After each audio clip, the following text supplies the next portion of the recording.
Hello class, this is Michael. I'll be presenting my final global business plan for Management 541, Management Worldwide Organization. The presentation is broken up into three sections.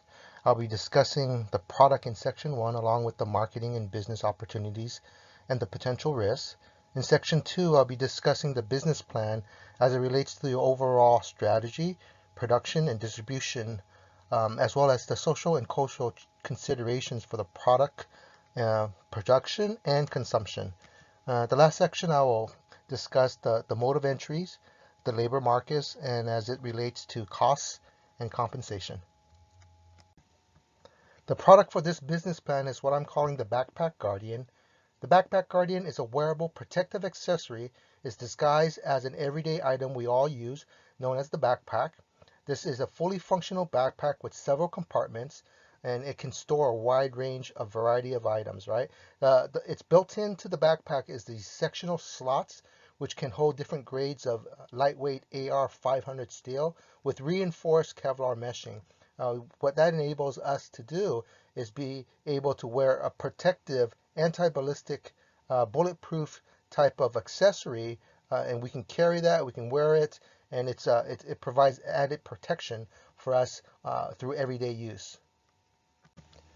The Backpack Guardian is constructed to look like an everyday item we all are familiar with. The backpack itself is made from an anti-ballistic material, which not only is durable but provides a functional purpose, which is protection. These sectional slots built into the backpack are capable of holding lightweight AR-500 steel plates, which provide a bulletproof protection for various projectiles. The backpack itself is fully functional. It has these large compartments to store a variety of items. The backpack is constructed to be very ergonomic and as well as comfortable to wear for everyday use. It's water resistant. It will keep the contents inside safe, and it provides protection to keep you safe. Now, the business opportunity we're going to talk about is to have the production of the Backpack Guardian in Hungary. The country of Hungary itself has a GDP about 246 billion. The population of the country is about 10 million people.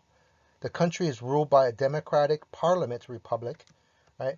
Highlights from the FDID attractiveness of the country are as follows. The country is ranked 58 globally. The country is modestly free on economic freedoms. Per capita, the cost of living is roughly 25,000 US dollars equivalent. There is a negative inflation and they have about roughly 7.8% unemployment. The country has a roughly 4 billion in foreign direct investments. The country has open markets, which is good, and it's both for business and monetary freedoms are conducive to business. Now, the risk that I found for Hungary is as follows. The political risk, there's a potential for problem and corruption. This corruption is spread throughout both the public and private sectors. For the economic risks, I found that the people were taxed about 16%, and at the corporate tax level, it's roughly about 19%. The government tax burden is 38.9% of domestic income, with almost 50% of its spending for all domestic output. In regards to legal risks, I found that the labor code over there lacks flexibility. The country has restrictions on working hours, and because of the country is part of the EU, there's also a 1% tariff rate on the country. And finally, in the area of risk, cultural risk, we see that there's the striking disparities amongst the wealthy of the country and the poor. Additionally, the country has more than 200 religious groups, and the positive is that there is a high literacy rate among the Hungarians. Concerns in economical, political, and legal areas, we find that there are modest growth in the industrial output. The nation has an oversupply of their low-skill labor pool. which is mostly the main driver in their high unemployment rate. The country is experiencing a decline in population. And lastly, the government spending is about 50%, 49.4% of the total domestic output. In section 2, we're going to look at the business plan for factories already established in Hungary. These factories would produce and assemble backpacks for local as well as international distribution. Even though the country's labor codes lacks flexibility, the cost of labor remains low, as well as the labor skill force is in abundance. Furthermore, the country already has an established regulatory oversight to encourage business innovation in both foreign and domestic investors, which are treated equally under the law. And lastly, there's a growing financial sector which is open to competition. In regards to social and cultural consideration, the business needs to be aware of the following. Post-war era, since the collapse of communism in 1990, the territory of Hungary has significantly changed.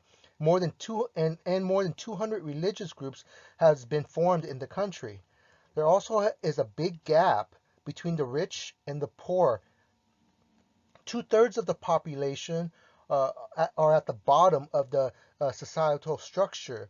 The nation has a high literacy rate, and the primary language is Hungarian. However, the projected population by 2030, it would actually the country's population would contract to 9.4 million people. Two factors are contributing to this decline. One is declining birth rate in the country, and then the second is the life expectancy of both men and women have been in the decline since post-1970s. The product strategy would be to produce backpacks in Hungary and market it internationally. The primary target region would be the US. The market segments that we would focus on would be in schools, the workplace, among travelers and commuters. We would target and highlight that the construction of the backpacks are made from high-grade, high-quality materials similar to the U.S. military in their soldiers' uniform, as well as their bulletproof vests. Since the backpack is a universal item with multiple purposes, we would look for companies using a global standardization strategy. This is because costs and cost reduction would be the highest priority for us. The product would have little pressures from local responses. The strategic goal would be to pursue low-cost strategy on a global scale. The targeted marketing in the U.S., we would address concerns regarding school violence and mass shootings. We can see from the stats as recent as the beginning of this year, there has been a rise in school violence correlated with gun violence, as well as mass shootings. In regards to marketing for the workplace, we can see that in the U.S., we would address concerns for terrorism as well as active shooters alerts. Since 9/11, the U.S. has experienced a rise in terrorism. Between terrorism and active shooter alerts, we have seen gun violence increase, not only in schools, but also in the workplace. Now, as we turn to product production, we would explore businesses with existing factories whom already possibly produce backpacks in Hungary. Why would we want to explore this consideration? I'll address later in section 3. But the advantage of using Hungary as the host country for production, we would realize low-cost factory workers and an ample supply of low-skill workforce. Additionally, the country already has established political policies in place for factory operation, which is conducive to business growth. As we mentioned, the target region for distribution would be the United States. This is because the country is ranked number 1 in the world with a GDP of $17.1 billion. The U.S. is a federal republic government which has the world's largest economy. The political system is well established and stable. There is a very high per capita among the U.S. population. Americans generally have a higher disposable income than those of other regions, and Americans nowadays are more concerned with safety post 9/11 era. These factors make the US market ideal for the product launch of the Backpack Guardian. We see producing backpacks in Hungary would reduce costs dramatically. The Hungarian nation has a high unemployment rate. Opening up a factory or production there would open up additional jobs for the country. This would in turn help us tap into their low-cost labor force and ramp up production as needed. There are already factories in place and operation procedures established by the political system to promote business operations over there. Our target distribution would still be the US, and they would give us, as a company, access to the #1 economy in the world. The US has over 319 million people, which has a very high disposable income compared to most countries. The Backpack Guardian would address concerns for the American people in regards to protection, safety in the workplace, in schools, among commuters, and among travelers. For Section 3, we will be discussing the mode of entry. There are 6 different modes of entry for consideration, and that is exporting, turnkey project, licensing, franchising, joint venture, and wholly owned subsidiary. While each has advantages and disadvantages, our mode of entry that we will be focusing on is licensing. The mode of entry the company would pursue is licensing, and this licensing model gives us an advantage of entering a market segment with relatively low development costs and risks. How we would leverage this mode would be to target leaders in the industry with brand name recognition. The Backpack Guardian would license our product to these companies, and the patents and designs that we have would be licensed to them to incorporate into their existing backpack line of products. Leaders in this market segment would be JanSport or North Face or LL Bean. We would pursue these companies for licensing our product. Now we're going to take a look at how the Hungarian labor market would affect competitiveness for the production of the Backpack Guardian. Hungary has a high penetration to the industry sector as well as the services sector.